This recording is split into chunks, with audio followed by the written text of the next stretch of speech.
The latest budget announcement by the Australian federal government targeted cost of living pressures faced by the population over recent months, such as fuel tax cuts and the expanded paid parental leave. Some experts believe that these measures could weigh heavily on the government's balance sheet. Now, this has sparked questions over whether these moves could incite inflation. The excise tax on fuel has been halved from about 44 cents a litre to 22 cents a litre. Meanwhile, the government has planned to provide a one-off $420 cost of living offset to over 10 million individuals from July 2022.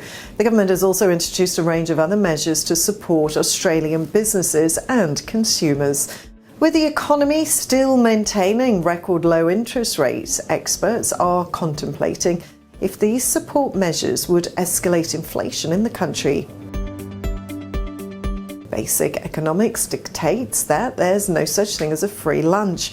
And while the government's efforts are focused on helping households manage rising costs, they would be introduced on the back of increasing government debt and also a potential hike in taxes. As evident from the past, demand-driven policies usually lead to rising inflation. The expansionary measures introduced during the first lockdowns had helped ease the economy, with rising costs emerging as a side effect. Now, this is typical for any economy that sees a boost to its money supply. As consumers demand more, producers face the pressure of increasing their supply. Now, consequently, the demand-supply balance breaks, with overwhelming demand levels forcing producers to charge more for their goods and services. As the latest budget majorly offers demand-centric policies to households, similar fears of inflation have surfaced again. However, this time the supply-side pressure also seems to be strong. Now, the economy is in a very different shape compared to a year ago, with new headwinds constantly affecting the outlook.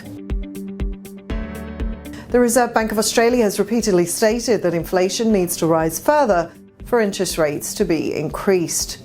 While the headline inflation target of 2 to 3% has long been surpassed, the government wants to target higher core inflation, which does not include economic shock changes and other seasonal factors. The RBA primarily wants wages to rise, which could reflect in the underlying inflation. As the labour market moves closer to record low levels of unemployment, a revival in wages is the need of the hour. Now, according to the Phillips curve equation used in economics, inflation usually rises further with a reduction in the jobless rate.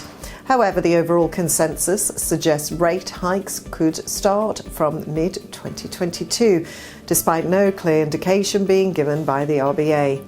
So what do you think? You can leave a comment below and you can share this video with your friends. You can also subscribe to our YouTube channel and press the bell icon to get notifications for our other videos. I'm Rachel for Kalkine Media.